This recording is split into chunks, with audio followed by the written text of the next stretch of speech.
प्यारे दोस्तों नमस्कार, स्वागत है आप सभी का हमारे YouTube चैनल में। तो हमने स्टार्ट किया है इकोनॉमिक्स का चैप्टर नंबर 8 यानी कि पब्लिक फाइनेंस इन इंडिया, ठीक है।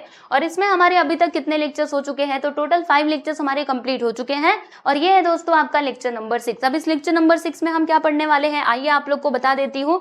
तो देखो दोस्तों, हमने ना लेक्चर नंबर 5 में इसको स्टार्ट कर दिया था पब्लिक रेवेन्यू को, जिसमें हमने टैक्स के बारे में अच्छे से स्टडी कर लिया था, डायरेक्ट टैक्स और इनडायरेक्ट टैक्स इन सब के बारे में हमने पढ़ लिया था, ठीक है। अब यहाँ पर इस लेक्चर नंबर 6 में हम क्या पढ़ने वाले दोस्तों, नॉन टैक्स रेवेन्यू के बारे में पढ़ने वाले हैं। देखो जैसे इसमें हमने देखा था पब्लिक रेवेन्यू में कि पहली बात तो ये है कि टैक्सेस के थ्रू क्या होता है, गवर्नमेंट के पास पैसा जाता है ना। पहला यहाँ पे सोर्स क्या है बच्चों, टैक्स है, ठीक है। अब टैक्स के अलावा जो अदर सोर्सेज हैं जिनके थ्रू गवर्नमेंट के पास पैसा जाता है वो हम यहाँ पर समझने वाले हैं इस लेक्चर नंबर 6 में, ठीक है दोस्तों। तो देखो यहाँ पे कौन कौन से सोर्सेज हैं आप लोगों को बताना चाहूंगी। यहाँ पे देखो पूरे पॉइंट्स को लिखा गया है। जैसे सबसे पहले नंबर पे आ जाता है बच्चों फीस। फीस क्या होता है बताऊं आप सभी लोगों को। फीस का मतलब क्या हुआ, जैसे एजुकेशन फी हो गया, या फिर अगर हम रजिस्ट्रेशन करवाते हैं, जैसे गवर्नमेंट की कुछ सर्विस अगर हमें चाहिए तो क्या करना होता है, वहां पे रजिस्ट्रेशन फीस हमको भरना होता है, ठीक है। तो ये जो रजिस्ट्रेशन फीस हमने भरा, इसके बदले में क्या मिला, हमें गवर्नमेंट के द्वारा सर्विस प्रोवाइड की गई, ठीक है। और ये आपका टैक्स भी नहीं है, इसीलिए किसमें आ जाएगा दोस्तों, तो नॉन टैक्स रेवेन्यू के अंदर आ जाएगा। पहला ये हो गया। फिर यहाँ पे दूसरे की हम बात करेंगे तो prices of goods and services, ठीक है। जैसे जो हमारी गवर्नमेंट होती है ना दोस्तों, वो भी कुछ गुड्स एंड सर्विसेज हमको प्रोवाइड करते हैं। जैसे मैं आपको बताती हूँ, सबसे अच्छा एग्जांपल किसका है, रेलवे का है, ठीक है ना। रेलवे सर्विस आपको दी जाती है तो उसके बदले में गवर्नमेंट आपसे चार्जेस तो लेती है। आप रेलवे का जो टिकट होता है उसका किराया देते हो कि नहीं देते हो ना, तो वो जो पैसा है वो किसके पास जा रहा है, सरकार के पास जा रहा है। लेकिन ये टैक्स है क्या, नहीं बाबा ये टैक्स नहीं है। हमको गवर्नमेंट ने रेलवे वाली सर्विस प्रोवाइड करी, जिसके कारण हमने क्या किया, उनको पैसे दिए, ठीक है। तो ये भी किसमें आ जाएगा, नॉन टैक्स रेवेन्यू में आ जाएगा। यानी टैक्स को छोड़ करके जितने भी सोर्सेज हैं जिनके थ्रू गवर्नमेंट के पास पैसा जाता है वो सभी आ जाते हैं हमारे नॉन टैक्स रेवेन्यू में, ठीक है दोस्तों। तीसरे नंबर पे स्पेशल असेसमेंट की बात हम करेंगे। तो अभी सारे पॉइंट्स को ना मैं डिटेल में डिस्कस करने वाली हूँ, डोंट वरी, चिंता मत करो, अभी बस ऊपर ऊपर से बता रही हूँ। देखो स्पेशल असेसमेंट का मतलब क्या होता है ना, जैसे कोई पर्टिकुलर एरिया है जहां पर स्पेशल सर्विसेज प्रोवाइड की जा रही है गवर्नमेंट के द्वारा, जैसे रोड्स हो गया और भी बहुत सारी चीजें हैं जो प्रोवाइड की जा रही है। तो अब उसके लिए गवर्नमेंट क्या करती है दोस्तों, यहाँ पे एक्स्ट्रा टैक्स चार्ज करती है, ठीक है। तो वो किसमें आ जाएगा, ये स्पेशल असेसमेंट में आ जाएगा। यानी वहां पर जो लोग रह रहे हैं बस वही वो वाला टैक्स पे करेंगे, ठीक है, क्योंकि वो स्पेशल सर्विस को एंजॉय कर रहे तो उनको ही भरना पड़ेगा, सिंपल सी बात है। फिर यहाँ पे 4th नंबर पे क्या आ जाता है दोस्तों, फाइन्स एंड पेनल्टीज। ओके, तो फाइन कहाँ पे लगता है, आपने ट्रैफिक का नियम तोड़ दिया, ऐसे ही बिना हेलमेट के गाड़ी चला रहे हो तो ट्रैफिक पुलिस क्या करती है, आप मतलब आपका चालान काटती है, ठीक है। तो वो जो पैसा आपने दिया वो किसके पास जाता है भाई, सरकार के पास जाता है, ठीक है। तो ये भी तो एक रेवेन्यू का सोर्स हुआ। हालांकि मतलब ये जो फाइन और पेनल्टीज हम लगा रहे हैं, इसका मेन जो एम है ना दोस्तों, वो क्या होता है कि लोगों को जो नियम है उनका पालन करने के लिए प्रोत्साहित करे, ठीक है। ये इनका मेन रीजन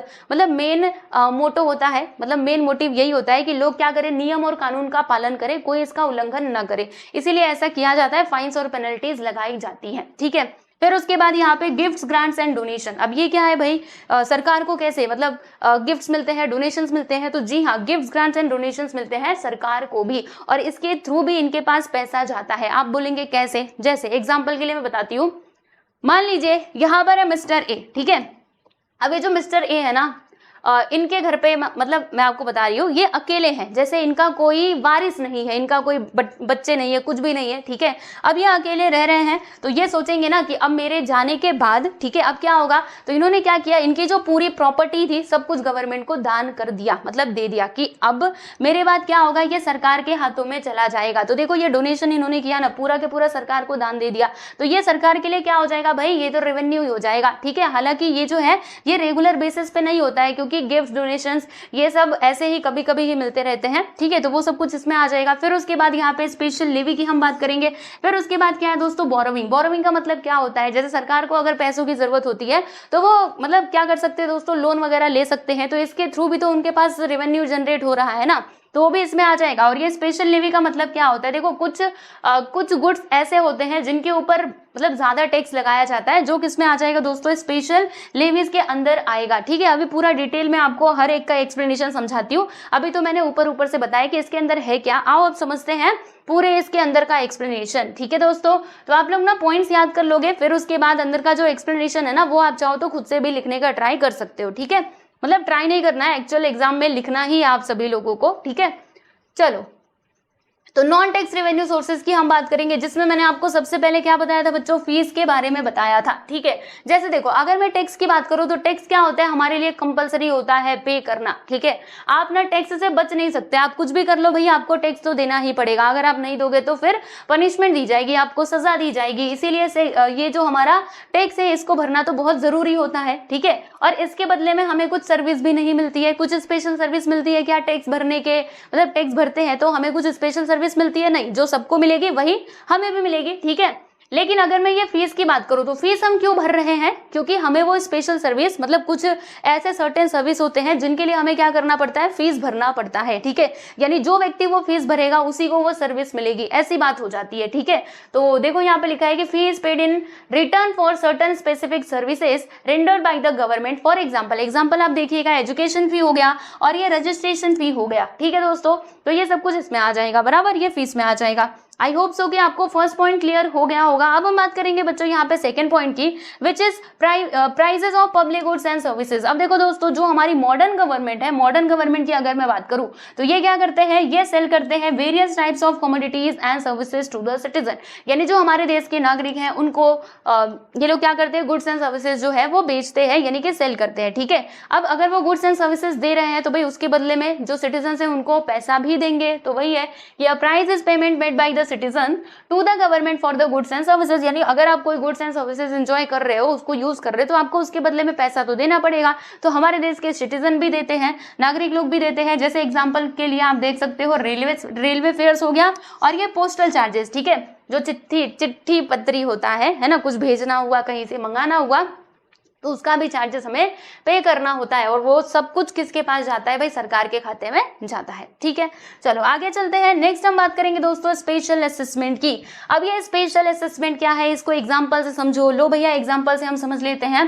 देखो, local bodies can levy a special tax on the residents of a particular area where extra special facilities of roads, energy, water supply etc. are provided। यानी जो हमारी लोकल बॉडीज होती है दोस्तों, वो क्या कर सकती है, स्पेशल टैक्स जो है वो लगा सकती है। लेकिन किन के ऊपर लगा सकती है, तो कोई एक पर्टिकुलर एरिया है जहां पे स्पेशल सर्विसेज प्रोवाइड की जा रही है, एक्स्ट्रा सर्विसेज, ठीक है, जैसे कि रोड्स को लेकर के, एनर्जी को लेकर के, वाटर सप्लाई को लेकर के। तो ये लोग क्या कर रहे हैं, एक्स्ट्रा सर्विसेज को एंजॉय कर रहे हैं। तो इसके बदले में जो लोकल बॉडीज है ना दोस्तों, वो क्या कर सकती है, इनके ऊपर स्पेशल टैक्स लगा सकती है, ठीक है। तो जब ये स्पेशल टैक्स लगाएंगी तो इसके थ्रू भी तो पैसा कलेक्ट होगा ना, यानी पब्लिक रेवेन्यू, ठीक है, समझ रहे हो। तो ये भी हमारा पब्लिक रेवेन्यू में आ जाता है। तो देखेंगे इसका एक्सप्लेनेशन। एग्जांपल तो मैंने आपको समझा दिया, अब एक्सप्लेनेशन की बात करेंगे। The payment made by the citizen of a particular locality in exchange for certain special facilities given to them by the authority is known as special assessment. समझ में आया आप सभी लोगों को।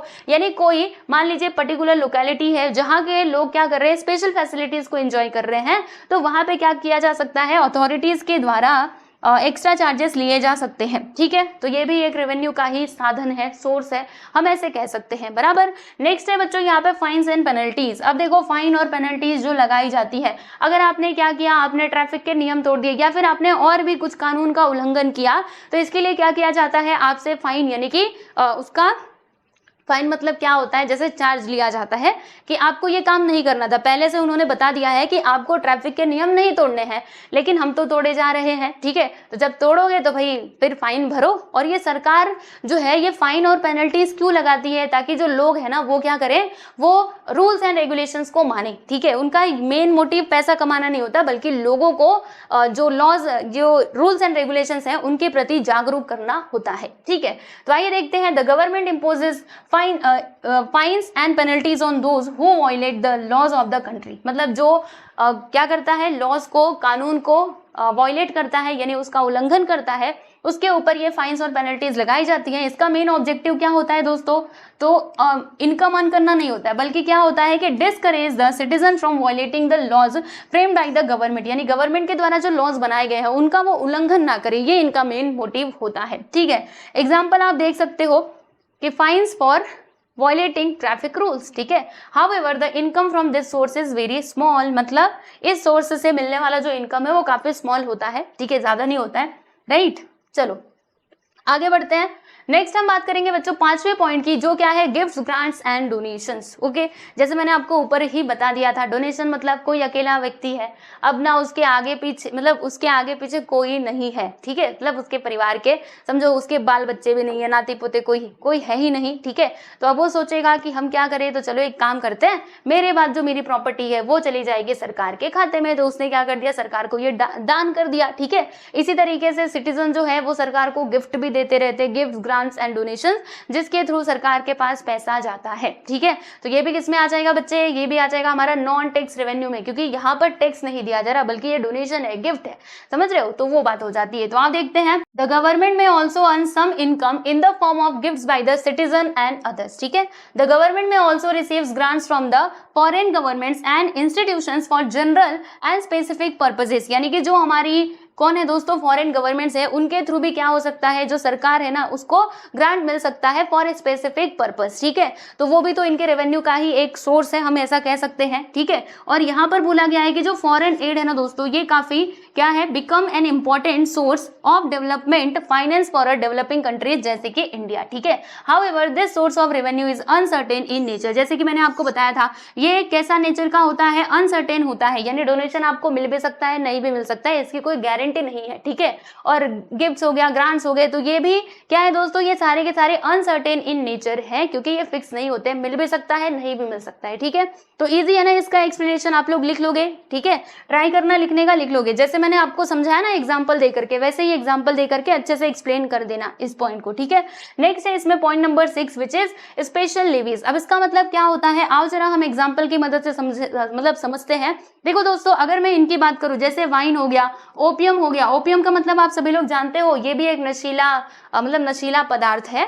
अफीम आप लोगों ने हिंदी में सुना होगा, अफीम कहा जाता है इसको, ठीक है। तो और भी जो इंटॉक्सिकेंट्स होते हैं, मतलब जो भी नशीली चीजें होती हैं, उनके ऊपर क्या किया जाता है, सरकार के द्वारा ज्यादा टैक्स लगाया जाता है। क्यों ऐसा लगाया जाता है, क्योंकि देखो ये जो सारी चीजें हैं, ये हैं हमारे हेल्थ के लिए खराब, ठीक है। तो अब सरकार वहां पे ज्यादा टैक्स वसूल करती है, ताकि अगर इसका प्राइस ज्यादा रहेगा तो इसको लोग कम खरीदेंगे, ठीक है। इसीलिए तो इनका मेन पर्पज यहाँ पे क्या होता है कि जो लोग है ना, इसको मतलब कम से कम कंज्यूम करें, वो ये चाहते हैं, इसकी वजह से इनके ऊपर ज्यादा जो टैक्स वगैरह है वो लगाए जाते हैं, बराबर। तो this levies on those commodities the consumption of which is harmful to the health and well-being of the citizen, मतलब ये जो हम चार्ज ले रहे हैं, ठीक है, वो किसके ऊपर हम लगाते हैं, तो वो गुड्स के ऊपर लगाते हैं जो हमारे हेल्थ के लिए क्या होता है दोस्तों, नुकसानदायक होता है। जैसे ये वाइन हो गया, ओपियम हो गया, ये सभी हमारे हेल्थ के लिए अच्छे नहीं होते हैं, तो इसीलिए सरकार इनके ऊपर ज्यादा मतलब पैसे चार्ज करती है, ठीक है। लाइक फाइन्स एंड पेनल्टीज, जैसे फाइन और पेनल्टीज किस लिए लिया जाता है, ताकि लोग जो है वो अपने लॉज, रूल्स एंड रेगुलेशंस के प्रति जागरूक रहें, हर नियम का पालन करें, ठीक है। ठीक उसी प्रकार से ये भी होता है, बराबर। देखिएगा, the objective is not to earn income but to discourage the consumption of harmful commodities by the citizen, यानी इनका जो यहाँ पे ऑब्जेक्टिव है ना दोस्तों, वो बस इनकम अर्न करना नहीं होता है कि बस हमें क्या करना है, ज्यादा से ज्यादा इनकम अर्न करना है, ऐसा कुछ मोटिव नहीं होता है। तो फिर क्या होता है कि जो लोग है ना, वो इसका कंजम्पशन कम से कम करें, ठीक है। इसके लिए क्या किया जाता है, यहाँ पे एक्स्ट्रा चार्जेस लगाए जाते हैं, ठीक है। तो ये आता है दोस्तों हमारा स्पेशल लिवीज में। फिर उसके बाद यहाँ पे नेक्स्ट हम बात करेंगे पॉइंट नंबर 7 की, विच इज बोरोविंग्स, ठीक है। बोरोविंग मतलब क्या होता है, वही उधारी पे लेना, हम पैसे कहीं से ले रहे हैं, तो वो किस में आ जाएगा दोस्तों, बोरोविंग्स में आ जाएगा, ठीक है। तो अब जो गवर्नमेंट है वो क्या करती है, वो बोरो भी करती है पैसों को। The government can borrow from the people in the form of deposits, bonds etcetera, ठीक है। यानी जो गवर्नमेंट है दोस्तों, वो डिपॉजिट और बॉन्ड के फॉर्म में क्या कर सकती है, जो पैसे हैं उनको बोरो कर सकती है, ठीक है। आप बोलेंगे डिपॉजिट क्या है और ये बॉन्ड क्या है, तो जो भी एसपी वाले स्टूडेंट्स होंगे ना, उनको मालूम होगा डिपॉजिट्स और बॉन्ड मतलब एक तरीके से क्या होता है, सरकार के लिए इनकम का, ये रेवेन्यू का सोर्स होता है, ठीक है। And it also gets loans from foreign governments and organisation, मतलब जो हमारे फॉरेन गवर्नमेंट जैसे कि मतलब फॉरेन ऑर्गेनाइजेशंस हैं, उनके थ्रू भी क्या कर सकते हैं, लोन ले सकते हैं, ठीक है। जो हमारी गवर्नमेंट है वो, जैसे कि IMF हो गया, इंटरनेशनल मॉनेटरी फंड है actually, international monetary fund, right. फिर उसके बाद वर्ल्ड बैंक हो गया, तो यहाँ से हम लोन भी ले सकते हैं, राइट। एंड लोन क्या है दोस्तों, so loan are becoming more and more popular source of revenue for the governments in the modern times। यानी आज के टाइम पे देखा जाए, मॉडर्न टाइम पे, तो ये जो है ये काफी अच्छा सोर्स बन गया है। कौन सा? लोन लेने वाला। ठीक है दोस्तों, तो ये थे हमारे नॉन टैक्स रेवेन्यू, है ना, समझ में आया आप सभी लोगों को? मतलब नॉन टैक्स रेवेन्यू सोर्सेज, यानी इन सोर्सेज के थ्रू क्या होता है, सरकार के पास पैसा जाता है। ठीक है, तो सारे पॉइंट्स हमने समझ लिए हैं। अब आप क्या करोगे? देखो भाई, आपको क्या करना है, पॉइंट्स को याद करना है। ठीक है, बस आप इतना काम कर लेना, अपनी तरफ से इतना प्रयास रखो कि हमें क्या करना है, सारे के सारे पॉइंट्स हमें याद करने हैं। चाहे कोई भी टॉपिक हो, अगर एग्जाम में आया ना, तो उसके एटलीस्ट पॉइंट हमें याद होने चाहिए। ठीक है, पॉइंट्स लिखो, फिर जो एक्सप्लेनेशन है वो आप हिंदी में सोचो, मतलब जिस भी भाषा में आपको आता है हिंदी में सोचो, उसको इंग्लिश में लिखने की कोशिश करो और डेफिनेटली आप लिख पाओगे। पहले ट्राई तो करो, ठीक है, आप जरूर लिख पाएंगे। राइट, चलो हो गया ये, ओके। तो हमने ये सब कुछ देख लिया है। अच्छा, तो आज हमें बस इतना ही पढ़ना था। अभी देखो यहाँ पे बच क्या रहा है, मैं आपको बता देती हूँ।